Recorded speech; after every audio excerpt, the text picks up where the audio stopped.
I'm Al McFarlane. Welcome to The Conversation with Al McFarlane. Today is Thursday, 6/15, June 15th, 2023. Shout out to my brother Raymond, one after me. I'm number two, he's number three of 12 children of Maxine and Alvin McFarlane Sr. So Brother Ray, thinking about you, love you. We call you Ray the Rock because you've been that, and just happy birthday to you. Well, as always, we want to begin the program by thanking you for joining us, for being here. And we are building community, and you can help us by subscribing, becoming a member of the channel. We want to grow to 1,000 subscribers. That's our short-term goal, and we do that one subscriber at a time. So I'm inviting you to, in the course of this program or after the program sometime, go to the YouTube Inside News MN channel, subscribe, like, and share. And once you've done that, call 10, 12 of your friends, and say, look, I'm connecting with Al and the people over at The Conversation, and something that you want to be a part of too. Run over to YouTube Inside News MN and become a subscriber. Do that. We're streaming this program live across several platforms, not only the Insight News YouTube platform, but the Black Press USA platform, the Black Press of America. Insight News is a member of that, 200 plus members strong, newspaper serving Black people in this country and around the world. And we're also streaming this program every day on 3 Facebook platforms, Al McFarlane Facebook, Insight News Facebook, and again, Black Press USA Facebook page. Finally, we're streaming live to LinkedIn and streaming live to Twitter. So no matter where you're connecting, we value your presence and your engagement. We celebrate you and celebrate each other. We want you to, before it's over, get over to the Insight News YouTube channel and be a subscriber, and tell everybody you know that they need to be part of this conversation by subscribing. Well, we've got a great program today. Before we begin, I want to thank our friends over at Minnesota Health Department, because we're always trying to remind people about the value of following COVID-19 protocols. The Minnesota Department of Health wants to remind you to follow COVID-19 protocols. That means wash your hands, stay aware, and prioritize prevention. Together, we can create awareness, encourage testing, and help everyone stay healthy. So I want you to enjoy this show, and remember, get healthy, and be well. And before I go on, one of my guests today, more than a guest, I'm going to call her a co-pilot today, is my sister, Anika. Anika, how you doing? Jump in the program here. Good afternoon. Well, you're going to be sort of going through Juneteenth and other projects with me over the course of the program. But I wanted to start off by acknowledging that you're doing work just like McFarlane Media is to support COVID awareness, both under contract by the Minnesota Department of Health. So what are you doing? What messages are you bringing forward on COVID-19 awareness? Thank you so much, Al. Yes, this work is critically important. We've been partnering with MDH since the beginning of COVID-19, and just making sure that we are creating and delivering messages to all members of our communities, from the grassroots to the grass tops, like you, just making sure that people are remaining healthy, they're washing their hands. But I really want to stress the importance of being aware of your risk factor. If you are over 50 with high blood pressure, HIV, AIDS, or any other pre-existing condition, it's important for you to just be really mindful about, being in large spaces. Even though the CDC has announced that we are no longer at pandemic level, but COVID-19 is still very much in the mix in our communities.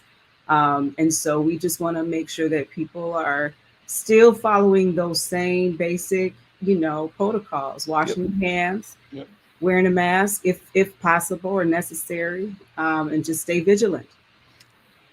There we go. Well, listen, thank you. Let's jump into the program. You've got a couple of big projects going on, Yes. both of them around Black Music Month and around Juneteenth.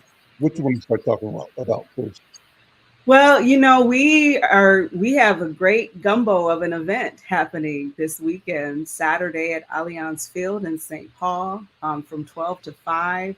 Yes, we are very much celebrating the fact that Juneteenth has been made a statewide um, holiday, public holiday. We first produced the event in 2021 when Ramsey County was the first Minnesota county to make that same proclamation. But this year we wanted to go bigger, go big, and bad. And so we're excited to weave together not only Juneteenth, but Black Music Month. Um, and of course, all of the other, it's 50 years of hip hop, which is monumental. And so we've curated an event that features a wide range of amazing artists, many of them legendary, iconic. But we also have a great selection of Black business owners, resources from MDH, Minnesota Housing, and other folks. We're talking about legacy and wealth creation. We're talking about empowering our youth, but it's going to be a party. So, and I'm happy to be joined by some folks today to talk about that. Who do we have here today in our virtual studio? You can introduce. All right. So I would be remiss, my dear friend, our maestro here in the Twin Cities, Mr. Gary Hines, with the 3-time Grammy Award winning Sounds of Blackness, will be headlining our event. We're really honored to have them. And it looks like Truth Mays, one of the founding voices of hip hop in the Twin Cities, it looks like he's on live with us too. Mr. Hines? Oh, that's Truth. Okay. Hey, brother, how you doing? Oh, I'm doing very well. Thank you very much for the opportunity, Mr. McFarlane. Thank you very much, Anika, Ms. Robbins. I'm just very thankful to be here. It's good to see y'all. Likewise. And we're trying to get Gary's video. And Gary, can you hear us? So we're working on him. We know he's in the studio somewhere. Brother Truth, talk about yourself. Talk about what you do, your work, your mission, your vision, and what you bring into to the world. Wow. Okay. And I hope to do this very concisely. My work presently is really dedicated to restoring. My work presently is dedicated to the restoration of myself. It's dedicated to the restoration of culture that's needed, culture that it opens up its arms wider and allows for this new generation to come into it. My personal mission is to keep continuing to elevate as a person and as a community member and as an artist. Like if I get those two down, to me the artistry comes after that. So I'm here at North High. I graduated in 1987. And after all of what happened with the George Floyd's uprising and all of that happened, I wanted to give back in another way and in a way that was familiar. Education is important to me. And also education in the arts is very important to me. And so I am here to represent hip hop to the fullest and to represent the healthy side of what it can still keep being and standing for. So that's what I'm here for. Drop some lines on us. If you got something on your mind, I mean, let's see what you're talking about. I got lines. I love it. Written in purple crayon, cosmic balls beyond, outside the program, fashion made a rayon. All hail the heralded force that stays feral. Sharon Harris's young pharaoh. To my bone marrow, spits arrow, sharp skills fly. Verbal apparel, designing what I'm styling mostly for the metaphysical and staying open wide instead of mentally miserable. Manifest the invisible, my vibration invincible. Constant is critical for a tongue that's issued by Ginsu. Hey, that's all I'm gonna give y'all. Oh man. We love it. Yeah. I think you're gonna break the internet with that, brother. That's good. Hey. Big up, y'all. Anika, so why is this conversation I'm so glad we're doing this. Thank you for curating this show, but also the work you're doing at Allianz Field. And you tell me, why is this so critically important for our people and for humanity? Wow, thank you. That's big, but we are worthy of being celebrated. And our story is now really officially a part of the fabric of America now, for better or worse. But the fact that Juneteenth is kind of, it's been something historically that our communities have celebrated since enslaved Africans were released finally in Texas in 1865, although the Emancipation Proclamation was, issued in 1863. And so our fight for liberation and equity is still in process, but this is forward progression, and it is important for us to celebrate our journey as Africans in America. And so what we've curated very authentically and carefully is to make sure that our rich voice and legacy of music right here in the Twin Cities, we have a rich musical legacy in Minneapolis and St. Paul. I mean, Truth Maze is one of those founding voices, but you have the Sounds of Blackness, which are celebrating 52 years of bringing us our soulful journey through music. Of course, our Prince, rest in peace, Mint Condition, RL and Next.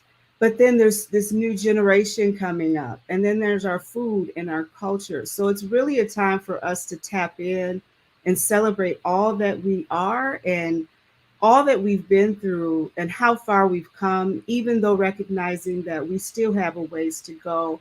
But we're going to celebrate this weekend in honor of our ancestors.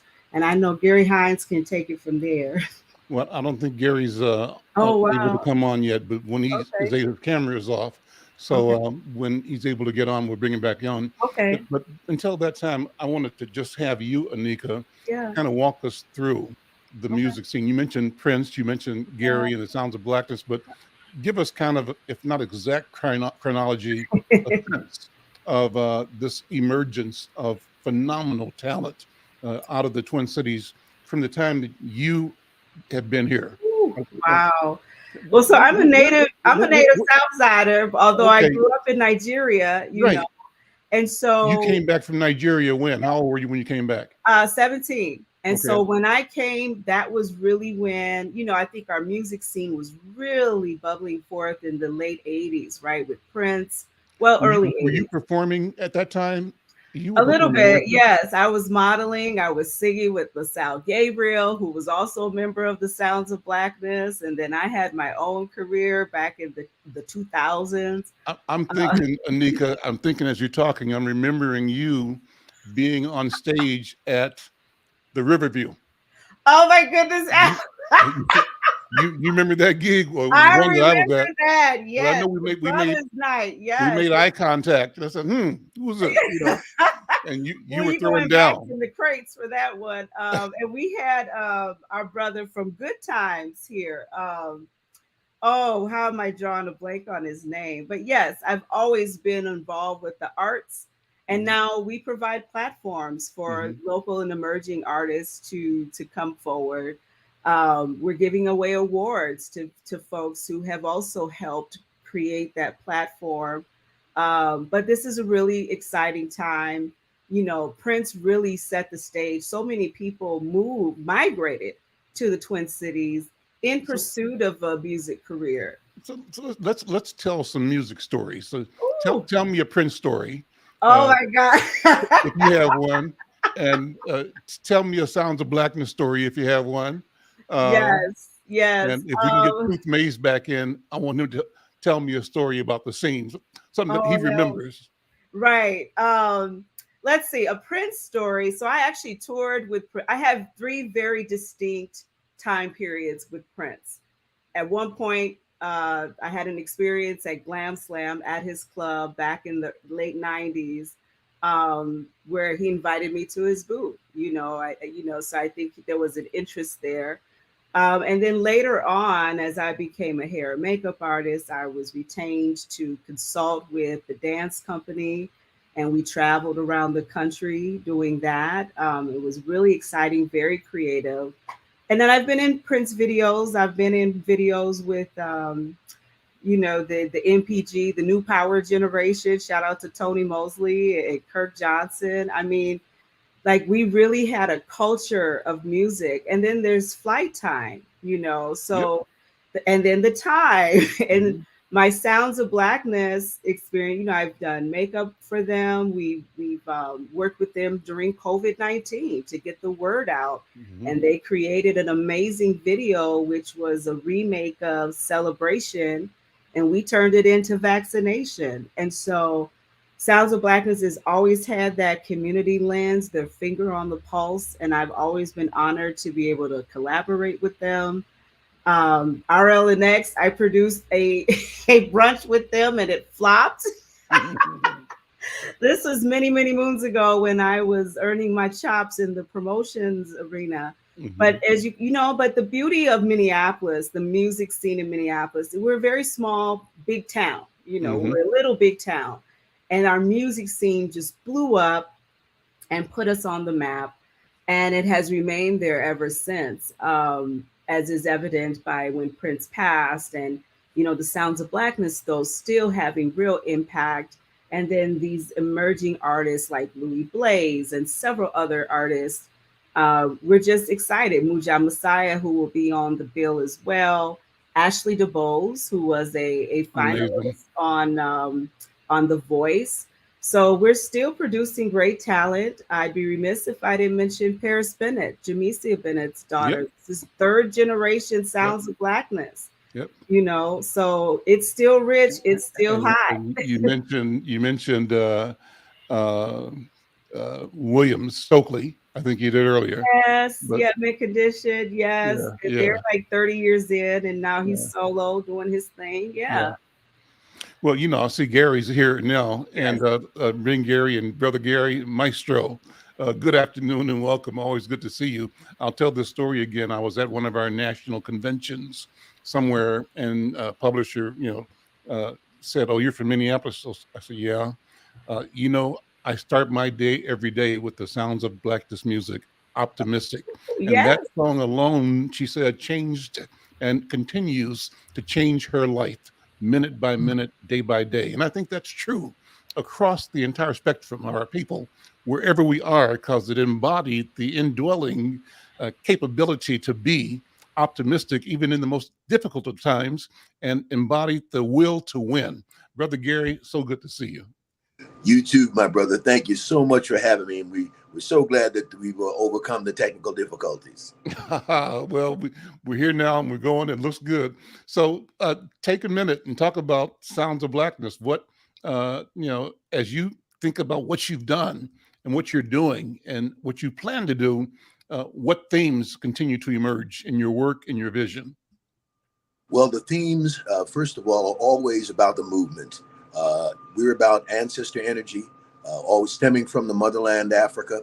And as it evidences itself, Brother McFarlane, in the various phases of the movement today, and with emphasis on reparations. So Sounds of Blackness has been in the mode for the past few years and currently is now and will continue to be, to provide anthems for these different segments of the movement. That's why we wrote Time for Reparations. And to support that, it needed an anthem. And of course, the call for reparations, as Queen Anika points out, is also a century and a half old, as is Juneteenth, just in round figures. And it's like now Juneteenth is a state holiday. It's a national holiday. Officially, it always has been official with us, but with no anthem to it. So Sounds of Blackness' job is to provide those anthems. And so we were blessed. God gave us the song Juneteenth Celebration. And so we recorded that just about a year ago and released it. So we're really establishing it, or attempting to establish it, as the anthem for Juneteenth. And of course, I'll conclude by saying woke is in the atmosphere everywhere now, although that's been also in our lexicon, for well over a century. Marcus Garvey told us to be woke. The great blues artist Leadbelly wrote a song, said, "Stay woke." And it was always about us. Now, as frequently happens with us, we're marginalized and people appropriate our movement and the themes with it. But woke has always been about us. It's from our lexicon. It's from our people. It's social consciousness, being aware of racism, institutional racism. In fact, folks would say stay woke so that they would avoid being lynched. We take real personal exception to the word woke, even in light of the anti-woke folks. But woke needed an anthem, and so we are releasing tomorrow our brand new song, simply entitled "Woke," and it's an homage to the Godfather, because the chorus says, "Say it loud, I'm woke and I'm proud." There we go. That's amazing. That's amazing. Love it. You know what? Two things, Brother Gary, Maestro Gary.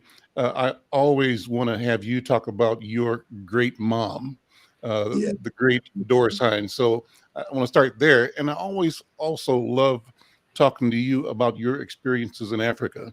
And the Africa piece, I remember, I think I saw you in the airport in Accra, Ghana. You guys were leaving, and I was arriving as part of one of the stair step groups. But the theme for Panifest that year, and you and sounds played in Panifest, was the re-emergence of African civilization. So talk about moms first, and then talk about Accra, Ghana, and weave that into the present, if you would. I'll do my best, and thank you for that, brother. You know, she loved you madly, as Duke Ellington would say. In fact, she got it from him because she worked with him, and mom adopted you as one of her sons, especially with our common Jamaica roots. Shout out to Kiersten. We both have that Jamaican blood, and that's where her side of the family is from. But the late, great Doris Hines was a world-renowned jazz singer in her own right. And as I mentioned, she worked with Duke Ellington, Sarah Vaughan, Nat King Cole, Ella Fitzgerald, Della Reese, Diana Washington. All were contemporaries, and they called her the Satin Doll, the singer's singer. But Mom Doris Hines is the reason that I and the Hines family came to Minneapolis from Yonkers, New York. So shout out to the East Coast, because people frequently ask that question: what in the world brought you guys to Minneapolis from New York, especially at the time with such a small Black population here? Well, what brought us is that a lot of people don't know how much of a jazz mecca the Twin Cities was in the 50s and 60s and going into the 70s. Mom was booked for 2 weeks in the early 60s and got held over for a year. And so she fell in love with the Twin Cities and moved us here. That's how we got here.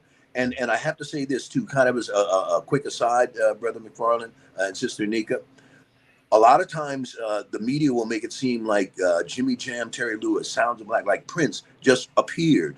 No, when we moved to Minneapolis from Yonkers, is that while the Black population was very small here, it was very vibrant, especially culturally and musically. There were groups here, R&B groups that would have rivaled any Motown group, Showtime 1 and 2, Midwest Express, Philadelphia Story.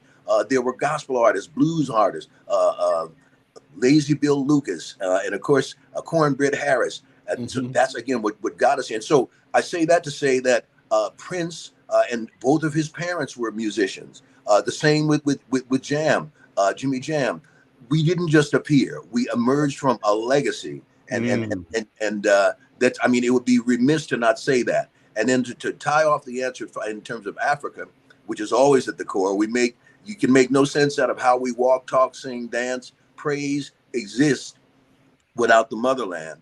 And so that's why from day one, Professor Mahmoud El-Kadi, who happens to be the father of the great Stokely, and was a professor at Macalester College where we began in 1971, told us back then, Brother Al, to not just be a band, but be a cultural institution.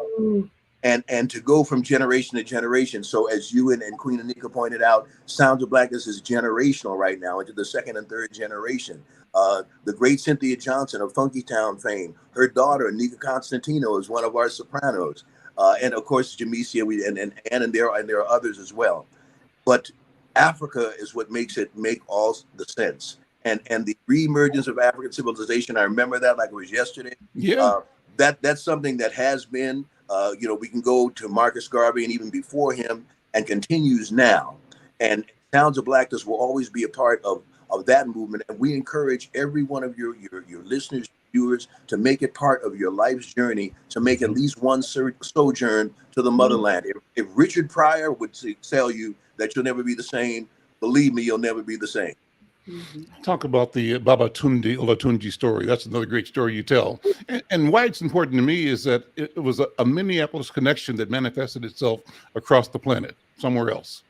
Yes, the great Nigerian master drummer, Babatunde Olatunji.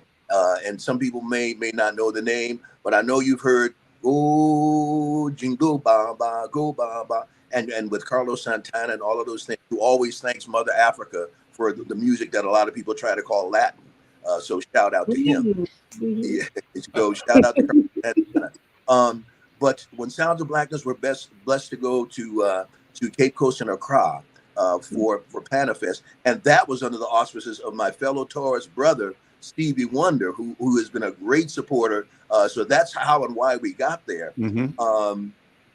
But here we are, leaving the Elmina slave dungeons, just emotionally drained and distraught, and walking across the beach to our buses.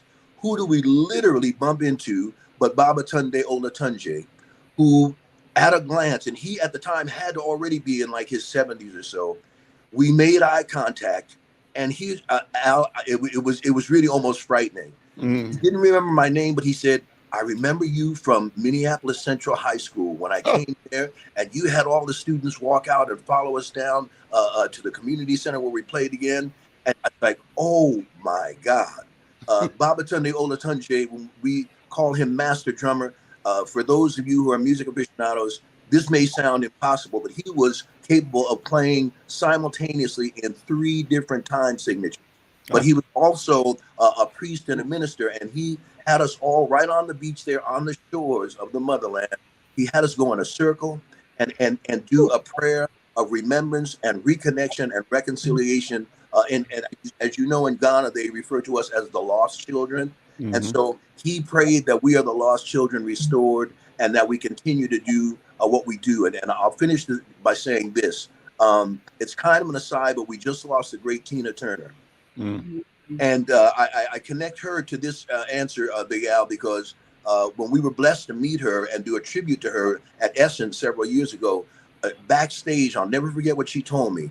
She said, "I love your name. I love what you do, and always remember the importance of what you're doing." And like they did with Prince, tried to downplay how Afrocentric she was. This was a Black woman. She's just universal. No, she's of us. So Baba is in that spirit as well. Gary, man, it's just so great talking to you and listening to you. And just listening to you all day and all night and all day and all night, because you got so much, to say. And I think in the spirit of our mentor, Baba Mahmoud El Khati, I called him. Some people call him Nana. Some people call him Barima. But all these are titles of reverence and respect. You represent that capacity to create the remembrance, the reconnection, and Truth May said it right, the restoration, right? And Truth, I want to add one more word that you can flow on or talk to or respond to, and that is the regenerative principle. We are living the meaning and the reality of regeneration. Regeneration is at our core, and it's in the core of everything else that exists as well. And we are thinking and moving from that place of being conscious of our antiquity and our future. And it's the principle of regeneration, of restoration, that affords it, of connectivity, of remembrance, that affords all of that. Truth, what you got to say about that? Truth, Mays? My internet got kind of funny in the school, so now I've stepped outside. If you could capsulate that question just a little for me. Let me tell you this, it really doesn't need that. What's on your mind right now? What I can just say is that I'm overjoyed and mad thankful to listen to all of the wisdom shared between the 3 of y'all. I just didn't even know. And I'm so thankful to be alive. Because I come out of the way. I'm a baby that came out the way. I'm a baby that came out. I was one of Mo Stevens's students, and Mo Stevens played funk. And so anyway, I just want to give thanks. And my grandma used to work at the bank on Plymouth Avenue. So I'm just saying, like, I represent them, and I represent Nigeria, and I represent the Congo. So I'm happy that I'm still here and that we're all here. I just want to say mad love to our whole city. We need it. Raise that love up, y'all. We need it. It's medicine. Listen, thank you all, and hang out as long as you can. Anika, what's next? Remind people about Saturday again. Let's thank you. Yeah. I am so in the spirit right now, just listening to that, you know, and it reminds me of my time living in Lagos around the time when Fela Kuti was still alive. And I grew up down the street from Femi Kuti, who's an icon in his own right, in his own generations. It's really time to bring things full circle. And that's what we are attempting to do on Saturday, June 17th, for our Juneteenth, a family celebration. We're trying to weave together and help our communities remember who we are, where we come from. And the drum and our harmonies has always been the wave that we have floated on all this time. And so there will be food, there will be resources. We do have a free food distribution that we're giving away thanks to Second Heartland Harvest and Mount Olivet Lab School to over 500 families. So bring a bag. We're talking wealth and legacy creation. We have Build Wealth in the house, U.S. Bank, the African American Leadership Forum, and we have several Black-owned businesses, folks who are bringing their product to market. So we are recreating an African marketplace. We'll have drumming.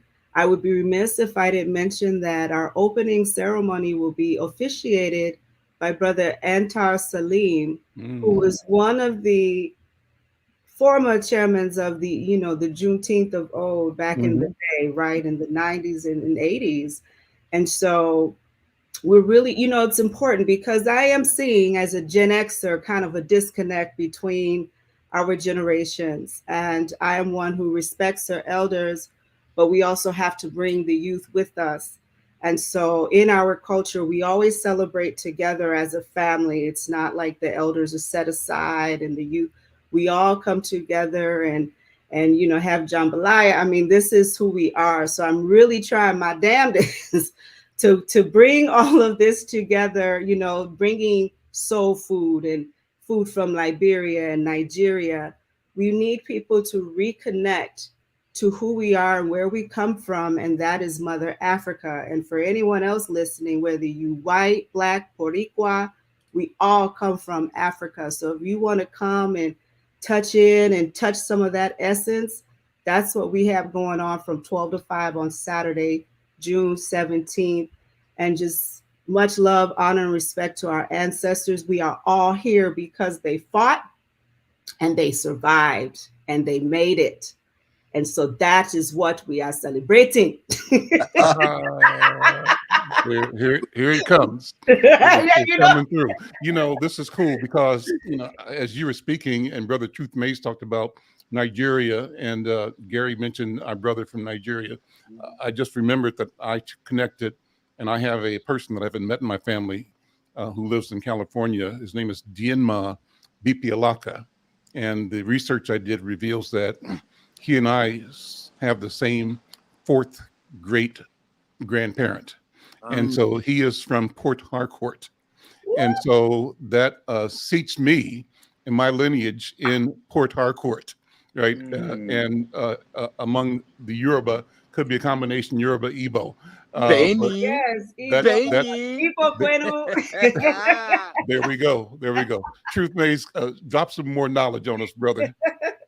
Oh my goodness. Okay. The only thing I really can drop right now is that, our words are timeless. Our words are like shores that we've never traveled to, but no one has to tell you that they exist. Okay. But we've already been there.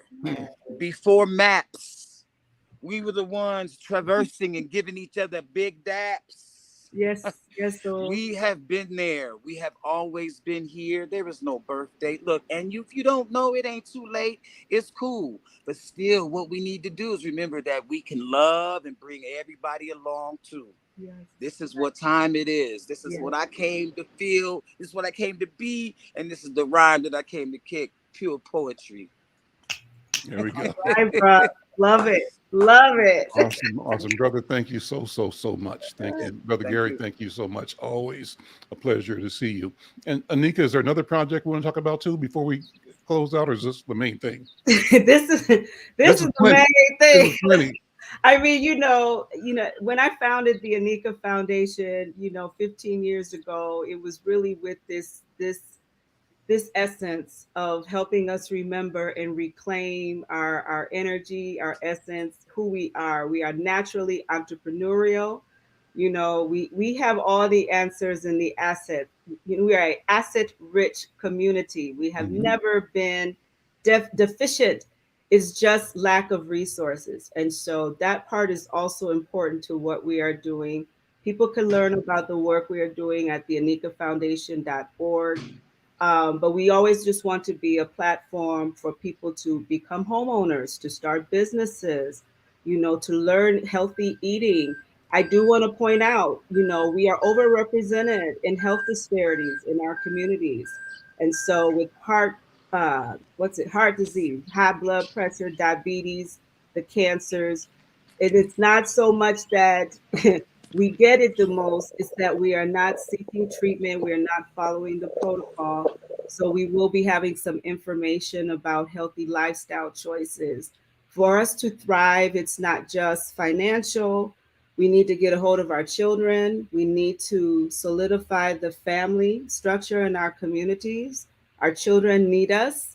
We have a lot of kids' activities and things, but this is not just a thing for us. This is a calling for me. And, the main thing is for us to remember and reclaim and to stand in our power. But we have to be healthy in doing that. So thank you so much for this platform. And I'm honored that these men, Brother Truth Mays, who we go way back, Brother Hines, Yeah. Muja Messiah is not here. I mean, this is a full circle. People remember I owned Java Noir back in the day, like 20 to some 30 years ago now. But it's always about creating space, especially in Minnesota, where, we're about 12% of the population, Black population, but we need more of these types of things that bring us together. And I'm just thankful to our sponsors and support from Insight and you, Al. So thank you. Gary, let me put you on the spot to close the segment out. I'd never asked. I mean, the thought had never occurred to ask you, but it's occurring right now. Could you say the lyrics to some of your songs in your voice? What is the message in Juneteenth? And it would be awesome to hear you say the lyrics on reparations. Tell those stories verbally. I'll do my best, or at least just do a verse or two of each. Sure. For Juneteenth, we tell the story. We couldn't call it an anthem of Juneteenth and not tell the story, because so many people are unaware of the story of Juneteenth. And so within the song and the verses, we tell the story. And the first verse says, 1863 should have ended slavery, for it was supposed to be Emancipation Day. Down in Texas did not change. Africans remained in chains. Freedom 2 years late proclaimed Liberation Day. But then we say in the pre-chorus, hold your head up high, raise your hands up to the sky. And then in an anthem homage, we say, lift every voice and sing, let freedom ring. Wow. Whoa. Yes. And then for time for reparations, we say reparations for building this nation, lynching, burning, castration, selling children, family separation. Right now, time for reparations. Reparations for the Constitution said we were 3/5 human. Reparations are overdue, 40 acres and a mule. Man. All right. What a great conversation. My brother Gary, Maestro, thank you so much for being here, for what you do. Brother Truth Mays, Maestro, Thank you for doing what you do. And Queen Anika Robbins, thank you for what you do, what you bring. This has been a great conversation. I'm Al McFarlane. This is The Conversation with Al McFarlane. And we continue with our book editor, who's also a former Sounds of Blackness alum. And we're going to be talking about a new book. Brother W.D. Foster Graham is here. Brother W.D., how you doing? Great, glad to be here one more time. Yeah, well, it's good to see you again. Yeah. And, I'm loving that you are able to bring phenomenal authors into our platform to talk about their work and their vision, their mission. So I'm going to ask you to introduce our guest, Georgina Kiersten, and Georgina's book. Well, I'd be most happy to. But before I do that, I do want to give a hat tip to my brother Gary, and for the guiding force that he has been from the time that we were going from gig to gig around the Twin Cities to what the Sounds of Blackness is today. Gary, keep on being a blessing. Now, that being said, I'd like to introduce our guest author, and there is Black Music Month and Juneteenth, but we are now still in the middle of Pride Month. Our guest is a non-binary independent author. They grew up in the San Antonio area. They are a graphic designer by trade, have 5 kids, 2 dogs, and definitely specialize in the Black LGBTQ plus romance and erotica, and also goes by the name of Ryan Fox for some of their works. So, and they on Twitter have been my ride or die. So it's great pleasure. I want to introduce Georgina Gigi Kiersten. Gigi, welcome. How are you doing? I'm doing fine. Thank you so much for inviting me. I hope you've enjoyed the program so far. I really have. So I think we're going to be operating from that level and going further higher, if you will. Let me start by asking you to share the inspiration behind your LGBT romance novel. The title is Fall Into You, A Season for Love. What motivated you to explore this particular story and its characters? And talk about it. Tell us about it. Well, I always wanted diversity in LGBTQ books, but if you look at LGBTQ books, it's mostly white. And I had a revelation one day that I wanted to make this particular space more welcoming to Black and Brown authors and readers, and I really wanted to create some representation. So I was inspired to write this particular book, or just not even this book, just write period, because I wanted to make the LGBTQ book spaces a more welcoming place. Give us an overview of the plot, the main characters, and the themes that you explore in their journey. Well, this book is a very soft, cozy romance. It's the setting is in a small town in the hill country of Texas. I live about an hour and a half away from the hill country, and I wanted to do a small town story because for some reason people think that queer people don't exist in small towns, which is yes. So I wanted to do sort of this fall theme, cozy small town romance, and I wanted to create a space, especially because around the time the anti-LGBTQ laws were wrapping up and it's gotten worse. I wanted to create a soft space for Black people, especially Black LGBTQ plus people, to land, to if they're having a bad day, they can take an hour out of their day and read this very, very short book and maybe make their day a little bit better. So that was my motivation for writing this book. And so you feel like in this book, you were able to ensure proper representation of LGBT characters and experiences in a way that was authentic and relatable? First of all, it's very important that people realize that we tend to like hang out together. There's no token queer person. There's no token trans person. It's usually the other way around. So I made sure that the cast of characters were LGBTQ. I also made sure that, you know, I had Black people from different parts of the diaspora, sorry. And with the secondary character, Cassidy Martinez, who is an Afro-Latinx character or a lesbian from African and Mexican descent. Mhm. So that was important to me, is just to make it as diverse within the Black community as possible, because the Black diaspora is very diverse and varied. And we tend to sort of, as African Americans, sort of think about ourselves, and that's, you know, natural. But I wanted to make sure that I like do a nod to people outside our own experiences. So in a sense, it sounds like you're championing this notion of representation in literature, and particularly in the romance genre. And it seems to me that, you know, part of your strategy is to ensure and promote what we would agree is diversity and inclusivity in this literary world. And so if that's the case, what is the environment that motivation is operating against? Is the overarching environment suppressive?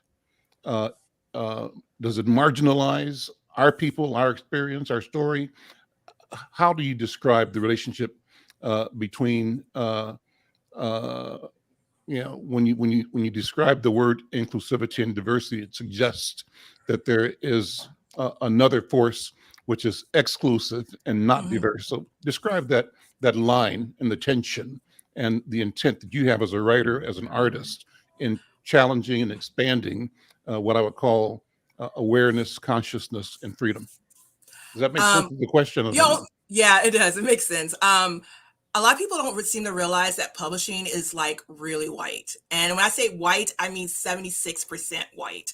And that's across the board. It's editors, it's literary agents, it's like craft crew, all that stuff. 76% of the professionals in publishing are white.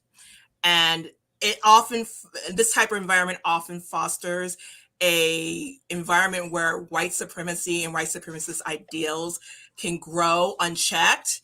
And then we have like non-Black authors who see the profit in writing Black stories because, you know, people are demanding more diversity to see themselves represented in books and in movies. And instead of allowing or passing the mic and allowing for us to sit at the table, they're often taking up space at the table that rightfully belongs to us. Mm-hmm. And you have that on top of the already hostile environment that Black authors often have to face in this particular industry. WD, jump in. What about this work drew you into it as a book reviewer? What aspects of Fallen to You, A Season for Love, stood out to you? And how do you think this novel contributes to the broader conversation about representation in literature? Well, it's interesting you should mention that, since I'm an independent author myself. When I read Fallen to You, I think the things that stood out for me were very real issues that those of us who are Black and LGBTQ can deal with. You root for the underdog, and you have a person in the form of Imari that's been beaten down, and that's been especially by her mother of all people. And you see her growth. It's not gloom and doom. It shows what happens when a person is surrounded by positive, supportive people. They blossom. And so far as the representation on that, Gigi, I want to ask you, what is your opinion so far as us creating our own space as authors who are at that intersection? I think it's important. I think it's necessary now more than ever. I mean, it's getting worse. Like the white supremacy within LGBTQ plus spaces, especially in a space that's supposed to be progressive and for us, has it just increased. And it's making it really hard for authors like me who have two or more intersections to really blossom and to stay in this space. And I think that it's important for us to foster an environment where we are supportive of each other, that we uplift each other, that we support each other, because we have it bad on both sides. We're not Black enough, because queerness and transness in the Black community often erases our Black identity. And when we're in LGBTQ spaces, we're too Black to be in that space as well. So we only have each other.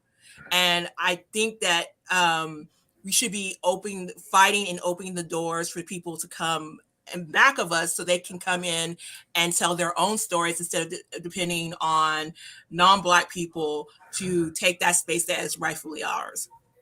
Oh, I heartily agree with that in terms of the representation, because I've read books that say white authors have written, and anyone who's Black can look at it and see, hey, there's certain nuances that are missing that we as African Americans, or say Black and brown, would pick up right away.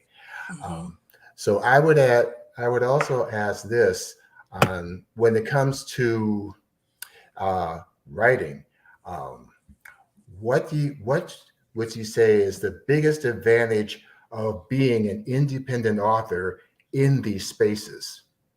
The control. There's no one telling you that you can't write this thing. You can't write the story. You can't have dark-skinned people on the cover because that's a problem still to this day. That your books is too queer, too trans. That the sky is the limit, and the audience is there. You just have to search for it. You have to fight for it. Gigi, let me ask you to tell your story. Introduce yourself and your history and your evolution as a human being. How have you come to be the person you are right now? And who is it that you are becoming? What difference, and is your, number one, I want to start by saying your presence is essential for humanity. That's number one. And so I'm saying that as an observer, but in that spirit, I'm asking you, what is the contribution Gigi will make for the evolution, the improvement of humankind? Wow, that's a lot of pressure, but I just want to just tell Black kids, because especially I grew up being disabled and being told, quite frankly, I was too stupid. And I hate to use that word because it's ableist, but I'm too stupid to write because I'm dyslexic and I have ADHD and I'm autistic. And add Blackness on top of that, and being surrounded by people who were white telling me that I was too unintelligent to write, and to have that struggle tell me about that. Tell me the context. I mean, so we'll talk about you being a 3-year-old or a 5-year-old or a 7-year-old, and tell me the stories that let you say what you just said. I was like, oh my God, I was a special needs kid, so I was a delayed reader. I didn't read till I was 7. And then I'm autistic, so I don't always get cues that neurotypical, or rather normal, people get. And so people took that as a sign of unintelligence. And it was a constant thing between people who I thought were my friends at the time, because I went to a predominantly white school. And I was told over and over again in many different ways, both subtly and in my face, that I was too dumb to write. And it took me a long time to overcome that and to find the confidence to write. And I started writing again because I actually took 5 years off of writing because I was so frustrated with my dyslexia, because dyslexia is when you literally like you have a thought in your head, you write it down, and you think you're writing in a way, in the right way, and then what you see on the screen is gobbledygook. It's just awful. And so trying to write with that as like a barnacle around your neck is really hard. And so I was discouraged and I stopped writing. And then what made me go back into writing was the need to make the spaces that I've been in for years to be more diverse, to see, not just to see a white faces wherever I'm trying to find a book, but to see places that I am welcomed as a Black LGBTQ plus person. And every time I find a book by a Black LGBTQ plus author, I feel like I'm home. I feel like I am in a safe space, and I try to project that into the books that I'm writing today. How do we create, from your point of view, more awareness, or would you say there is awareness and an embrace of, the full range of life experiences that we show up in, including LGBT and other, formations? What do you think in the Black community? Where are we and where should we be going? And that leads to the question I was asking: what will you contribute to our humanity being the best humanity it can be? I think that I would think first thing is education. Education. The way that we are taught about the world, especially with public school, it's just awful, especially because I'm seeing it now as a parent and seeing what my kids are bringing home from school. And it's just like they are not prepared for the world around them. And so when you have this limited education, it breeds ignorance and hate.